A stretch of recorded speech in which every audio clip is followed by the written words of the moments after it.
as I try to put my phone on do not disturb.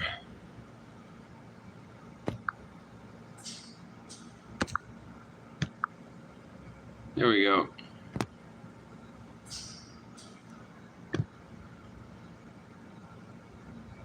All right. What's up, guys? Just going to kick it off now and plan to start the stream in about 5 minutes. So we'll just piddle fart around for a few minutes until everybody else has a chance to pop in for the stream starting at 6:30. Spot on says OIC. What's up? OIC. And I'm going to get some confirmation on my end that we're live, loud, and clear.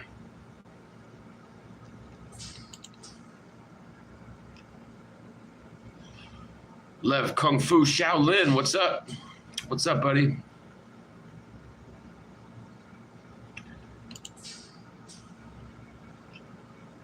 Yes, yes, I think we're good to go. Live and clear audio. Cool, man. Anybody else getting buffering issues, or I guess that's probably just me, eh? All right, all right.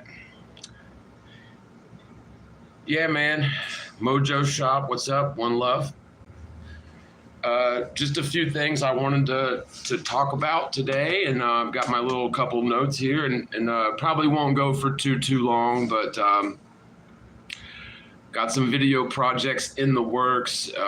It's just time consuming to do video, and some of these topics are, I wouldn't say time sensitive, but current events, you know, next week ain't gonna be that current, right? So the first couple of things, I'll just do a quick rundown of what I'm planning on going over. First, of course, the big two is the Maui fires, aka directed energy attacks, question mark. And then, of course, we've got the Hurricane Hillary deal, directed energy attacks, question mark. I don't know, man. But I guess we're close enough to 6:30 now. We'll just go ahead and get started. First of all, I hope y'all are having a blessed day. Good to see 23 people already in the chat. Give us a thumbs up if you can hear me loud and clear. I'd appreciate it. But so how about these fires and hurricanes, man? What crazy current events, man, we've got going on. And, you know, I grew up in Florida, so hurricanes, you know, ain't really that big of a deal to me, but Florida is kind of unique in a sense that it's almost, in a lot of ways, immune to hurricanes, or it has natural defenses against hurricanes. So you've got like the barrier and the barrier islands and stuff like that off the coast, which sort of naturally breaks up hurricanes before they hit Florida. And of course, the way that Florida is set up with the water table and everything is a lot of sand, and Florida, in terms of the bedrock, is very porous. And so, you know, in Florida, while you will get flash flooding and it's prone to like getting overwhelmed with flash flooding, it tends to dissipate very quickly just because of, you know, it's somewhat tropical and you've got so much sand, and for whatever reason, Florida, while it may flood and areas of it are just barely above sea level, waters do seem to dissipate pretty quickly. But when you're talking about California, especially coming up that Baja Peninsula, according to the news, you know, according to history, the last time they've been hit by a hurricane was like in the 1930s. And so, you know, I would say let's send our prayers and positive vibes out to our friends in SoCal and in the Baja Peninsula if you've got people in Mexico, because, you know, this could be nothing and it could go really bad, right? But I think that our prayers do have power, so let's definitely, say some prayers for our friends and fam in SoCal and in the Baja Peninsula, and just pray that the Most High Creator works His miracles in the open and in secret, so that maybe these people will be spared anguish and agony. For all we know, man, that thing could just miss California entirely, and wouldn't that be great? Don't get hurricanes in South England, indeed, right? You never know. I wouldn't speak too soon. You never know, man. But part of me does suspect that this storm, Hillary, aptly named, right? They should have just named it Killary, right? But this thing was born, thanks, Father, no. This thing, Hurricane Hillary, was born on Wednesday, right? And just hauled ass directly north, right?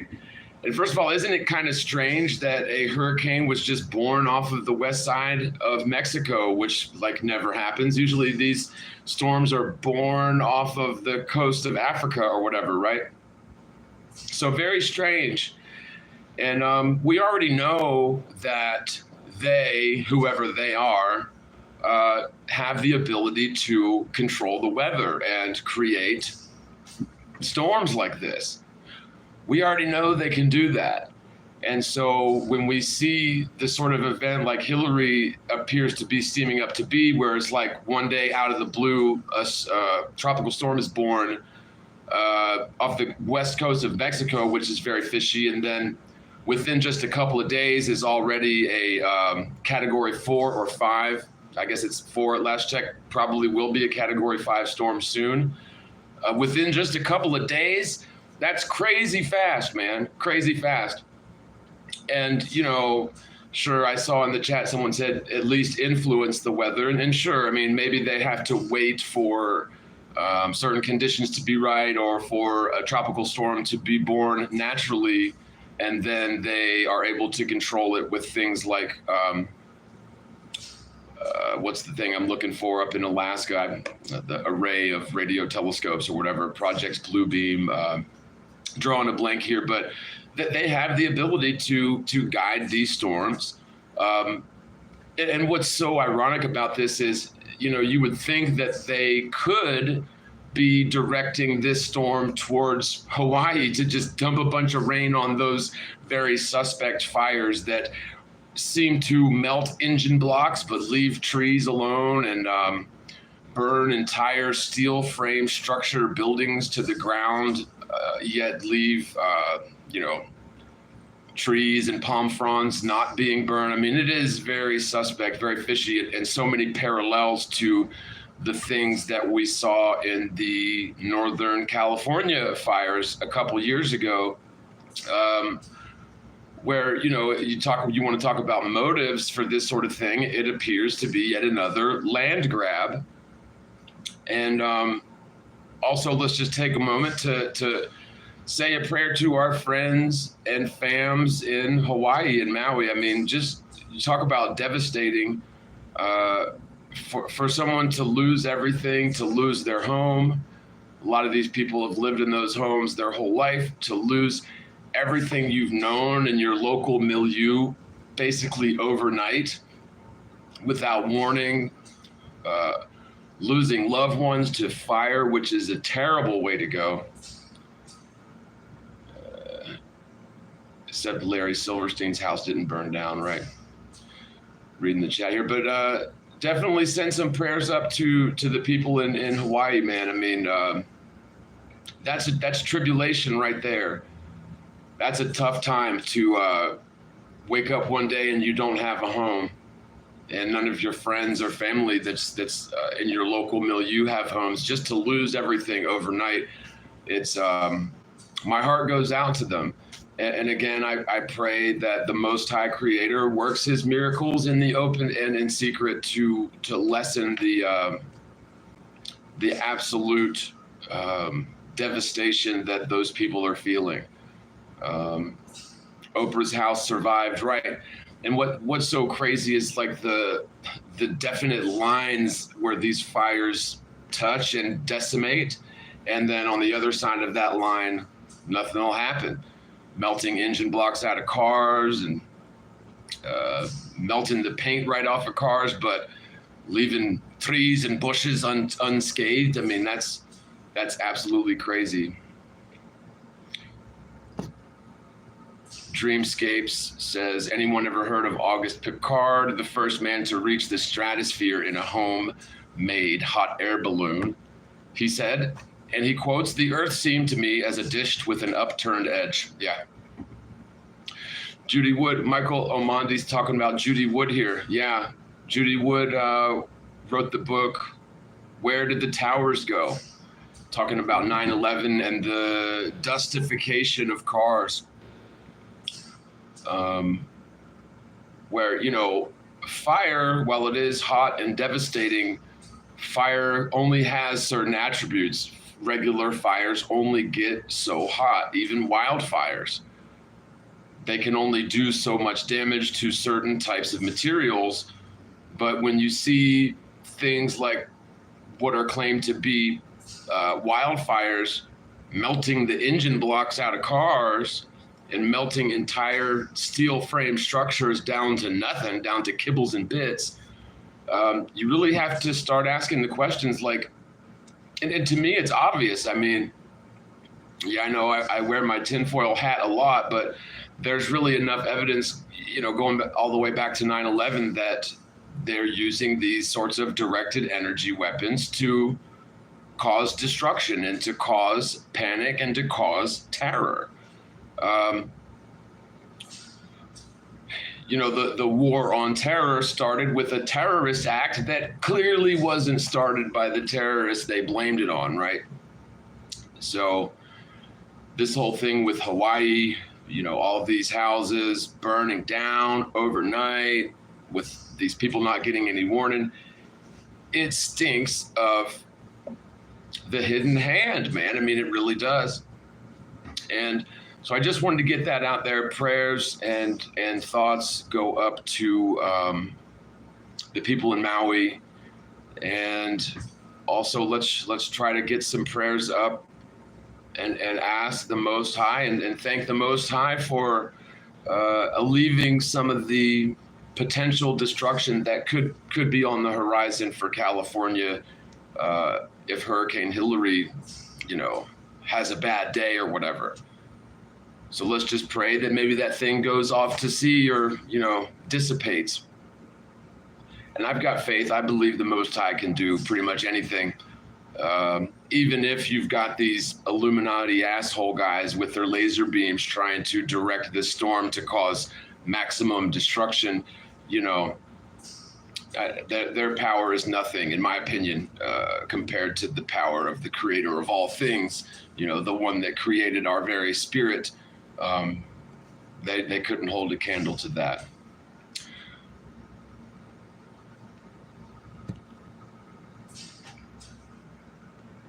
Yeah, well, Aveda Klupsa says, Most High do anything at all. It's the other humanities controlling. Well, the thing is humanities didn't create this world. The humanities were created by a creator. I mean, we've got DNA code in every cell of our bodies. DNA code is very complex code that doesn't just manifest out of the ether by accident or by random chance. There is definitely an intelligent designer, and we are living self-evident proof of that. You can't have complex code without a coder. You can't have complex life without an intelligent creator. And to hand these Illuminati asshole guys that much power to say that the Most High trembles before their power is ridiculous. The only reason this world exists is because the Most High Creator wills it. The only reason this world and these Illuminati asshole guys continue to exist is because the Creator allows it.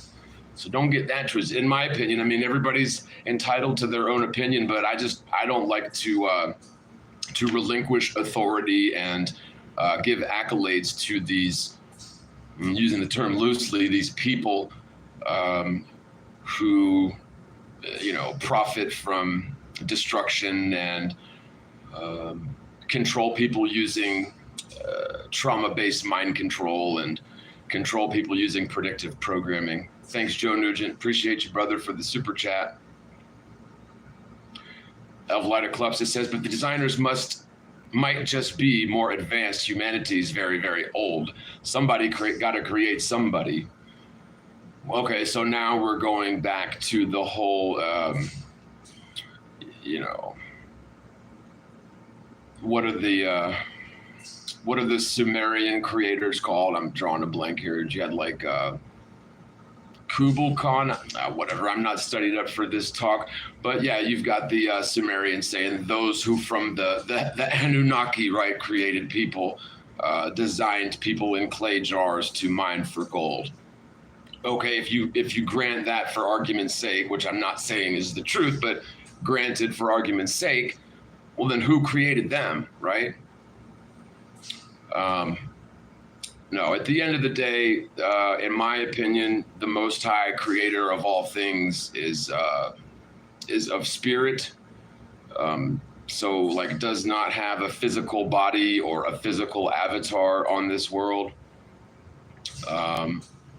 But you can't deny the existence of a creator, in my opinion. I mean, look at the world, look at the mysteries of the world, look at the mysteries of the heavens and the so-called firmament. Look at the mysteries of the origins of life. As much posturing as people like to do with scientism and claiming that men are even superior to the creator, as that commenter did, I mean, that's very foolish in my opinion, because we exist and the world exists at the pleasure of the creator, right?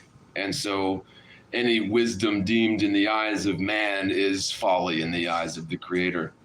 And in my opinion, that becomes more and more apparent when we see things, of scientism, highly esteemed things in this world being debunked and disproved just left and fucking right, man. There was a time in my life not very long ago where, of course, I believed in the spinning ball Earth, and I believed in atomic theory. Let me go cut this air on. I'm sweating a bit here. Hold on.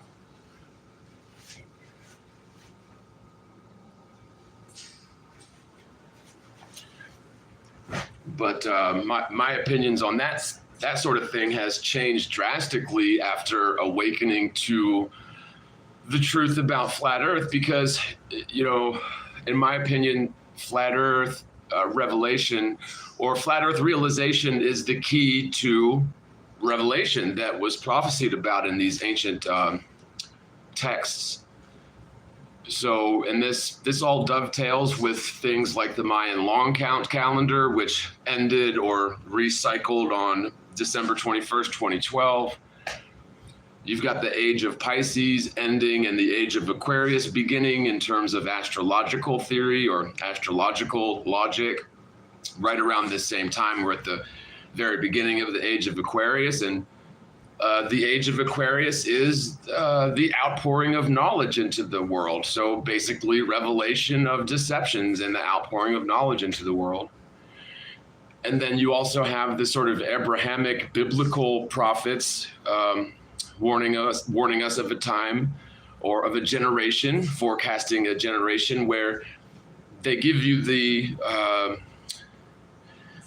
sort of broad strokes of the elements of the season to look out for.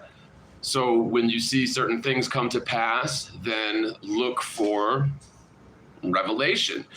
Again, coinciding with things like the Mayan long count calendar and the astrological age of Aquarius being kicked off right now. And so it's no wonder that right around this same time, we see flat Earth hit the scene.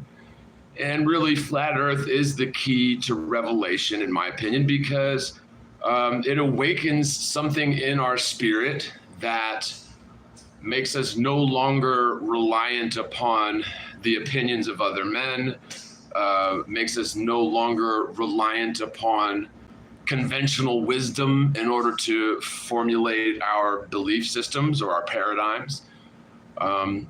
When you realize the truth about flat Earth, you sort of hand in hand realize that conventional wisdoms and the highly esteemed men of this world and of scientism have their heads shoved so far up their asses, the little lump in their throat's their fucking nose, right? So indeed, the Bible was right that the highly esteemed things of this world are folly in the eyes of God, right?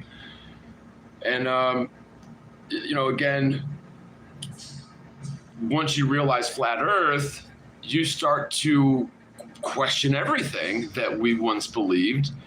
And it's not necessarily that we have a problem with authority, but we damn sure have a problem with deception. And so, everything from like the worship of Einstein, who, in my opinion, was a charlatan. He didn't invent the nuclear bomb. And in fact, I'm fully convinced that not only is there no such thing as a nuclear bomb, there isn't even such thing as an atom or a molecule. That's all theoretical scientism that poses as fact. And because the numbers work, then people just go on believing it's true. But, just because you have a theory and the numbers work doesn't necessarily mean that it's true.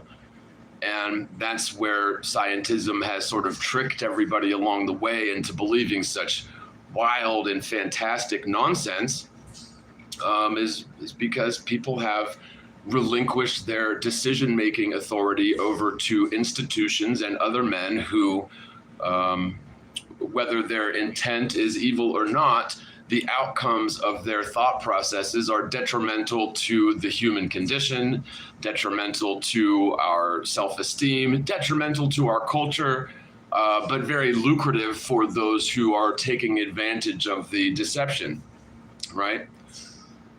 So anyways, yeah, I would just say that whether or not you believe what I'm saying, definitely send up some prayers and positive vibes to the people of Maui, who many of which have definitely lost everything recently,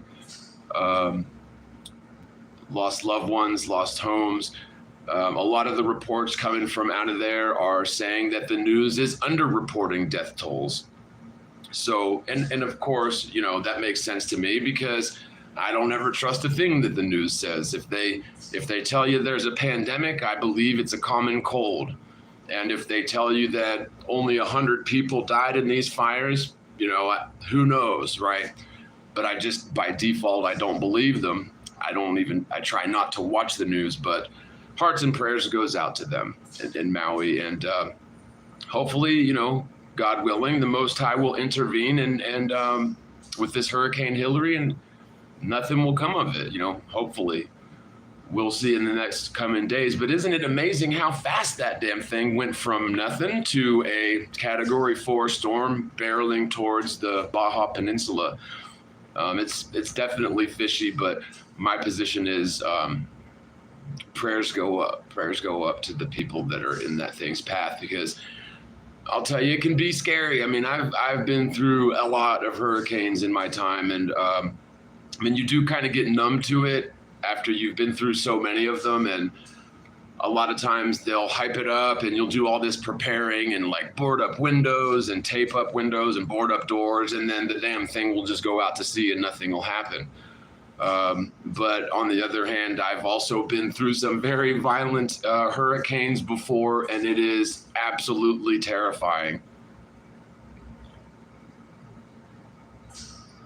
Yeah, YouTube. Yeah, you're good, man. No worries. Yeah, it is a laptop. So, okay, so that's been said about Maui and the Hurricane Hillary. Just definitely prayers go up. And, Hawaii's so far out in the ocean. It's like, what can you do? I mean, send funds, but I don't know, man, these charities where, you send money out of the goodness of your heart, trying to help people that are in these sorts of catastrophic situations. And then like 90% of it goes to the rich fat cats that are organizing the thing. And that's just such a shame. But every little bit helps, right? And if you're in a position to help the people of Hawaii at all, I mean, I damn sure would if I could, and best I can do is send up prayers for them and just hope that, hope that their tribulations are no more devastating than they've already been, right? And I also pray for the truth to come out. I mean, we'll probably never see the truth, but how much fishy stuff is there about those fires and the flashes of light appearing to spawn the fires, just like we saw in Northern California a few years ago when those fires were starting, right? Okay, so 69 people watching live. What's up, guys? Give us a thumbs up in the chat. YouTube says he thinks he unscrewed it, but she replaced it in a HDD. Truth is coming out hard and fast. Yep. Like midget porn. No, I don't know. I'm kidding. Okay, so the next sort of gear of things that I wanted to talk about is going to be more flat Earth related. So we'll just run through the few things that I want to talk about tonight, and then we'll run through it.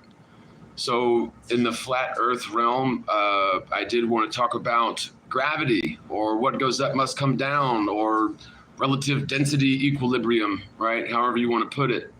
Gravity, what goes up must come down. Then I wanted to talk about science proving things.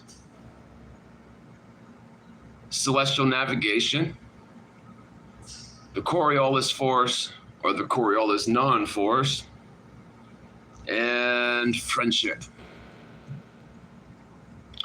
Okay, so first let's talk about gravity.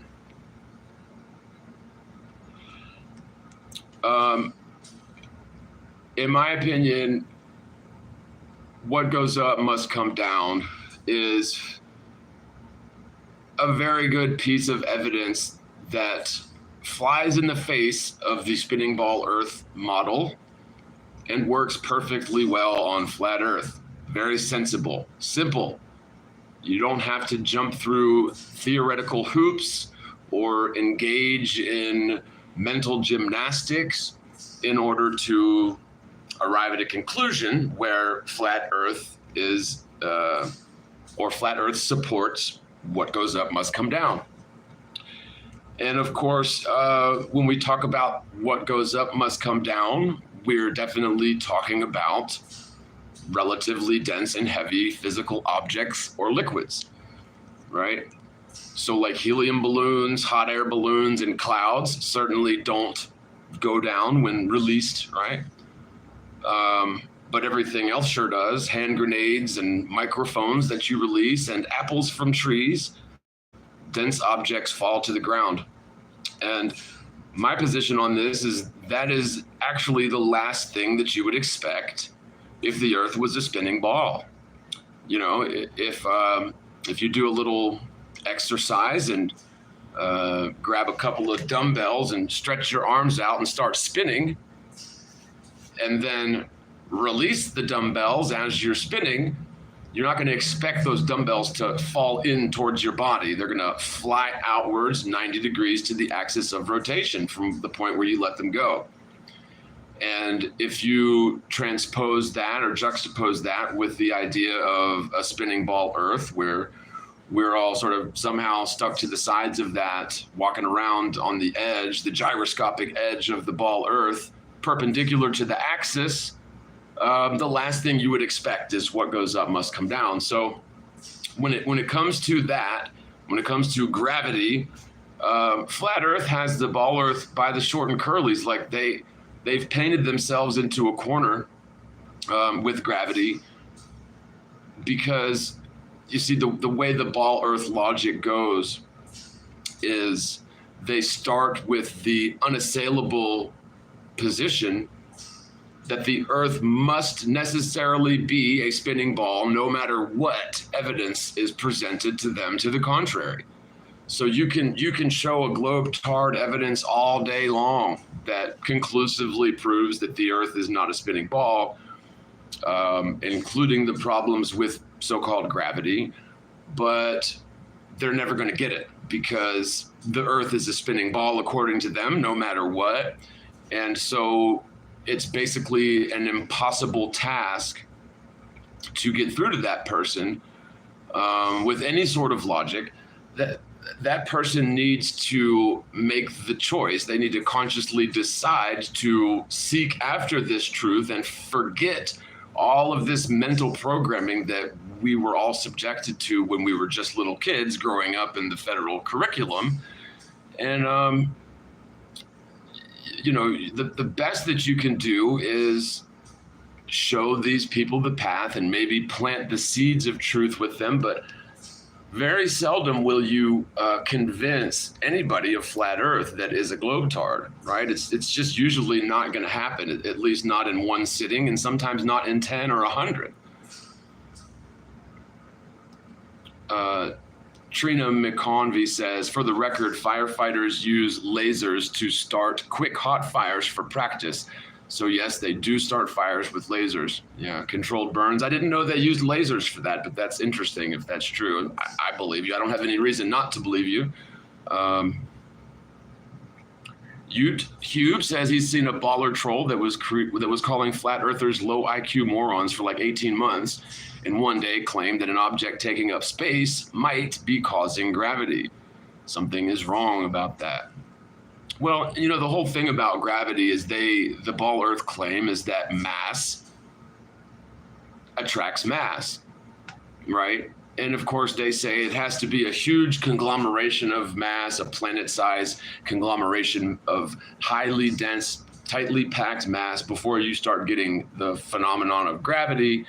But the thing is you can't demonstrate that anywhere. You can't demonstrate a scaled down example of mass attracting mass. And you would think that would be the case, right? I mean, usually physical phenomenon are scalable. So magnetic fields and electric stuff and scalable. Science tends to be scalable. The truth tends to be scalable. And isn't it funny that you need planet-sized objects before you can start getting this mass attracting mass? And yet somehow Cavendish got it to work in his tool shed 150 years ago or whatever, right? I hear you, Lily. Lily's bugging me to go out already. You're going to have to wait, Noodle. Crazy little kid. But yeah, so we've definitely got, Flat Earth definitely has the goods when it comes to gravity, right? What goes up must come down. It works perfectly well based on relative density, right? You can call it density and buoyancy. So, helium balloons and hot air balloons rise when released, and apples and microphones fall to the ground when released. You don't need gravity to explain that because, frankly, the theory of gravity is only necessary if you first assume that the Earth is a spinning ball where we're all riding along on the gyroscopic edge at 1,000 miles an hour, or certainly at least faster than the speed of sound in most tropical areas. That's Narnia, man. That's obviously false. So not only is gravity only necessary in a ball Earth sort of milieu or a ball Earth hypothesis, but frankly, the nuts and bolts of it is, if there's no curvature to the Earth, and if you can demonstrate that there's no curvature over miles and miles of water, then it can't be a sphere, quite simply. And if it's not a sphere, then it's not flying around in space, and the whole concept of gravity goes right out the window. And frankly, my understanding of the whole thing is you need a tendency, you need some bias for high density objects to tend to the ground and lower density objects or gases to tend to go up. There is some sort of a bias. And what I believe that bias is the static electric charge of the Earth, okay? So the Earth is definitely a free energy device. It is a dielectric plane. You've got the ground and you've got the sky. You've got the positive and you've got the negative. And some real basic manipulation of that, and you can generate free energy. unlimited free energy to infinity. Okay. And with that natural generation of the earth, you get a static electric charge of the ground. And you also get an increasing electric potential proportionally with altitude at a measurable rate of 100 volts per meter. So you've got this earth is basically a free energy dynamo. It's a free energy generator. I believe that our ancient ancestors had the ability to tap into this and had some form of output to have unlimited free energy. And I think that's how they were able to build the amazing and awesome things that they built, that we still see bits and pieces of it, the remnants of it left on the earth to this day. But we don't have the full story, right? But I do think that it is pretty obvious that the earth is indeed a free energy device. It is a dynamo.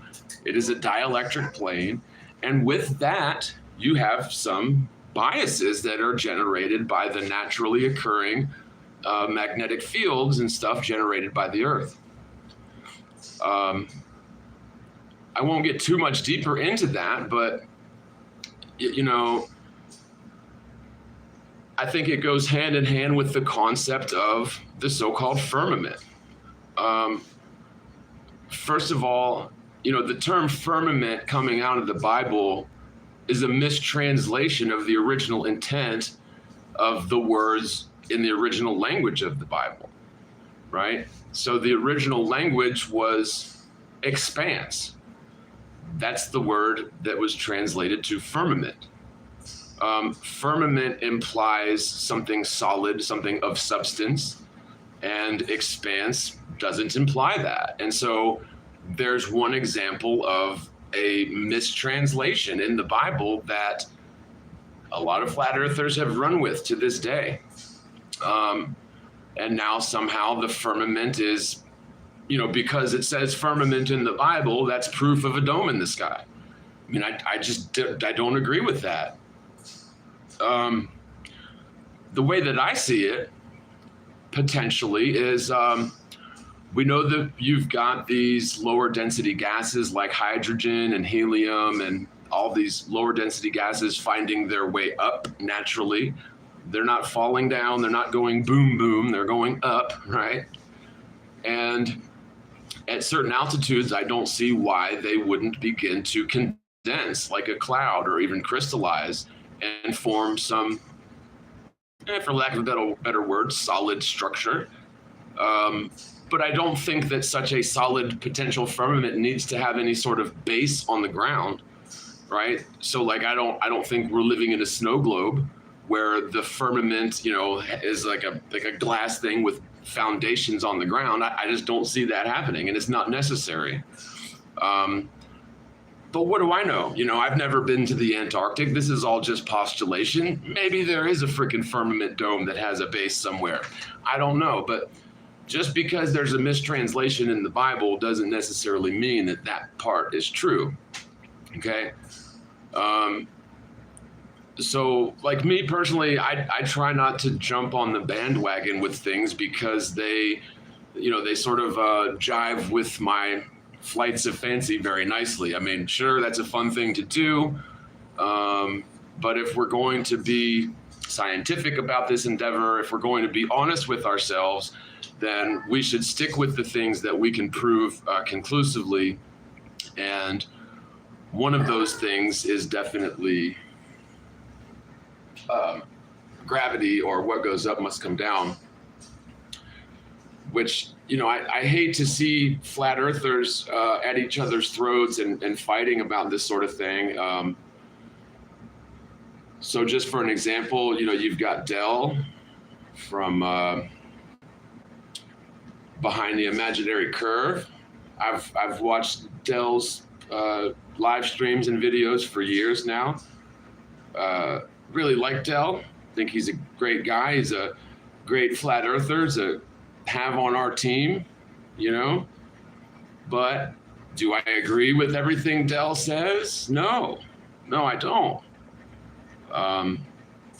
The idea of the Earth plane rising up at 9.8 meters per second squared is ridiculous, in my opinion. And I've heard the arguments that he's made for that, but I disagree. As far as I'm concerned, all of the evidence that I've ever seen and experienced throughout my life shows the Earth as being totally and utterly stationary, not moving a bit, not spinning, not rising up, not doing any of that, not orbiting, nothing.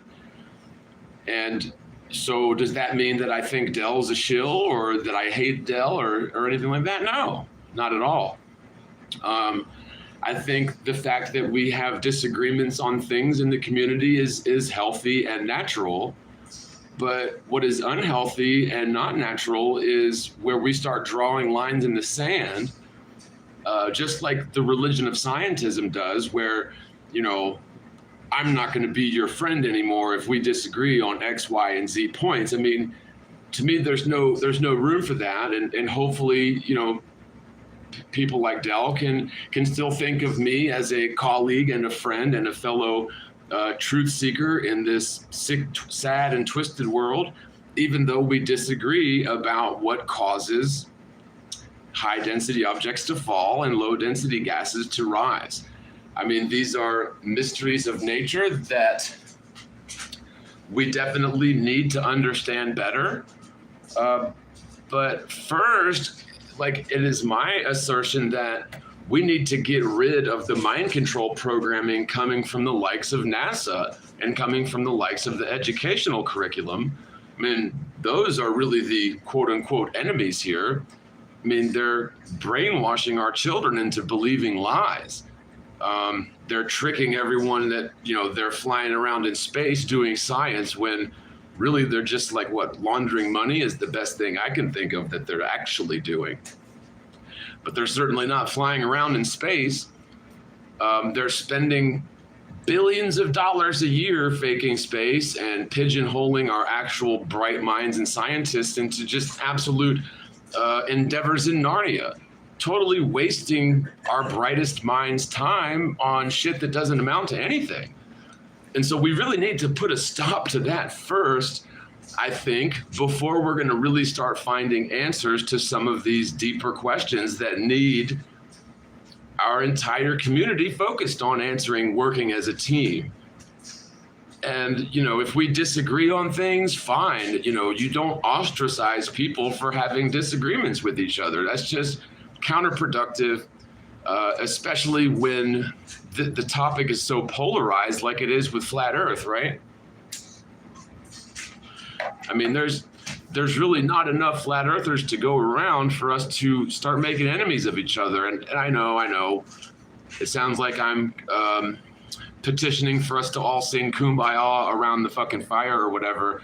I'm not saying that, but I am saying it's a shame that we're at each other's throats because of disagreements. And sometimes it appears that egos are getting in the way. And I wish that wasn't the case. Like, I wish we could all sing Kumbaya around the fucking fire is what I'm saying.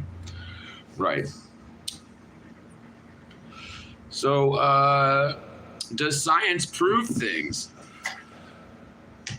Well, yeah, in theory, at the base of it, science can certainly disprove things for sure, in my opinion, within the confines of the bandwidth of the current technologies or the current knowledge base of mankind. So watching recent debates between two people that I've considered friends for a long time, man, I can't say that I agree with both of them. I definitely see where both of them are coming from. I really don't see what all the fuss is about. We can certainly agree to disagree on certain things. But I will say that, yeah, science can definitely prove things, can definitely disprove things. And sure, the religion of scientism likes to say that we always keep an open mind so that later on down the road, when new information and new technologies and new ways of testing hypotheses become available to us, the scientific community, then we don't want to carve things in stone so as to become dogmatic. And so we want to reserve the reasonable doubt for just in case some new technology or new method of testing hypothesis comes along, that we're not so rigid in our dogma that we can't correct for that, right? Is that worth being at each other's throats for? I don't think so. Like, and I get where both sides of that are coming from. Like, I see both sides of it. And damn it, like, I just don't think that it's that important to be at each other's throats. And I think that our time would be way better spent working together as a cohesive unit, even though we're not going to agree on everything, even though we have different styles of doing things, even though we have different religious beliefs and different concepts of all sorts of things. I think that we have enough common ground as flat earthers to where we can kind of look past that. I mean, it is us against the globetards, right? I mean, that is what it is. And it's just a crying ass, okay, Lily. It's just a crying ass shame when I see, again, people that I consider friends at each other's throats over such trivial things that they can be resolved pretty easy. So there's that, whatever my 2 cents is worth, and I'm always the one that's saying, can't we all just get along and let's go smoke a damn joint and sit by the fire and sing Kumbaya, man. Really, I mean, that's where I'm at with this, but what do I know?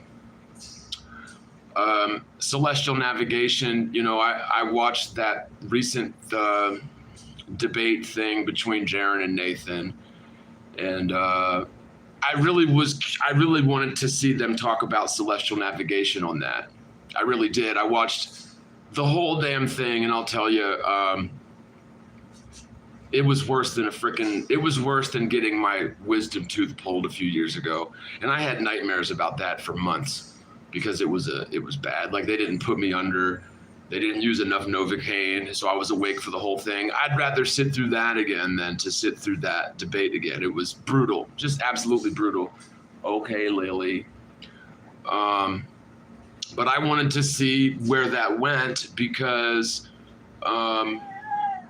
when I first heard the arguments for celestial navigation being exclusive to flat Earth, this was years ago on Globebusters. My initial estimation of it was that it wasn't really that good of a proof because, the globetards can celestially navigate even though they believe the Earth's a ball. And so I kind of ignored it, and I didn't really understand the nuts and bolts of how celestial navigation worked. But Nathan and his crew have really been hammering that issue a lot lately, and I caught a few of their shows, and I got a reinvigorated interest in it because I do see how celestial navigation requires a flat Earth. Like, I get it now, plain as day. And I tried to bring this up to Jaren, and we kind of had an impasse on it. We didn't really talk about it. We just had a couple of quick texts back and forth, and basically where he's at is where I was at with it a few years ago. Like, he doesn't think it's that important. Just thinks that the globetards can skirt around it by mathemagic, basically. But I disagree. I disagree wholeheartedly. I see where you have to have that flat baseline. Sure, they say you can have a tangent from the point where you're getting the elevation angle of the star, and then that tangent will meet with the vertical line coming to the GP of the star. But the thing is those 2 points, the observer and the GP of the star, are on the same plane. Otherwise, maybe that's not in the math done by the dude with the sextant, but it is in the underlying framework of celestial navigation. It is definitely using triangles for the logic behind it. and triangles require 3 flat lines. I mean, it is as simple as that. And while globetards can certainly celestial navigate whilst thinking and believing that they live on a ball, that does not mean that that celestial navigation would actually work if the Earth was indeed a ball. It's 2 separate things, and I know it is kind of convoluted, and seeing how most people, especially like most American people, are just not very well versed in celestial navigation. I'm guilty as charged on that. I'm not professing to be some sort of an expert in celestial navigation, but at the same time, I definitely see the point. And I really wanted to see, because I respect Jaron and Nathan both. Like, I believe both of these guys have a lot to add to the conversation. And I just hate to see petty disagreements and egos getting in the way of us working together as a team. I mean, that's exactly the sort of shit that the globetards and these Illuminati asshole guys want. They want us at each other's throats, not making progress, fighting amongst one another, while they continue raking in $20 billion a year for NASA to fake space. I mean, that's who we should really be up against, you guys, not each other. And I know it's probably never going to happen to where we're all sitting around that damn fire, smoking a joint, singing Kumbaya. But damn it, I'm going to at least try, you know. Call me a pacifist, call me an idealist, fine, guilty. But at the same time, you know, I tend to prefer the company of flat earthers over globetards. And when I see flat earthers at each other's throats, treating each other worse than we treat the globetards, that's, you know, it just breaks my heart, man. It really does. And hopefully one day we can all look back on this and laugh.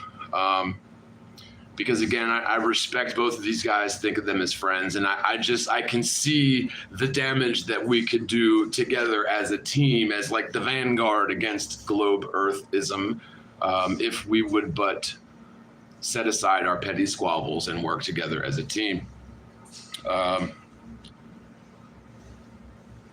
So celestial navigation didn't make that much progress in that debate because it wasn't even uttered. I think Jaron discussed it for 10 seconds in the beginning, and then it wasn't uttered again. And I watched the whole damn thing, hoping to hear at least a couple minutes talking about celestial navigation, but it didn't happen. So that's a shame. And then finally, the Coriolis force. Coriolis force is something that I've been talking about for a long time, and in the video that I'm working on right now, it's going to be a sort of a central point in that video. The working title is going to be "Let's Play Debunk the Globe." But Coriolis is the fictional force that globetards claim applies to the spinning globe Earth when it's convenient for their argument, but just utterly and completely ignore Coriolis force when it flies in the face of their belief system, which is so typical for Team Globetard. That's what they always do. They cherry pick their evidence when it suits them, and they leave it alone when it doesn't. And so something that I've been on about since day one is the airline flights conundrum. This is something that I realized when I was just a kid. And I think it's an important point that westbound flights should be shorter than eastbound flights due to simple, immutable laws of physics, immutable laws of nature that cannot be avoided by anyone ever. And yet the globe Earth does not display this simple fact that a westbound flight should be traveling towards a destination that's hauling ass towards the plane, and an eastbound flight should be racing against the destination. And yet somehow on spinning ball Earth, these two flights are often identical in their duration. So Coriolis effect is a big one, and that's going to be, I'm going to talk about it at length in the video that I'm working on now.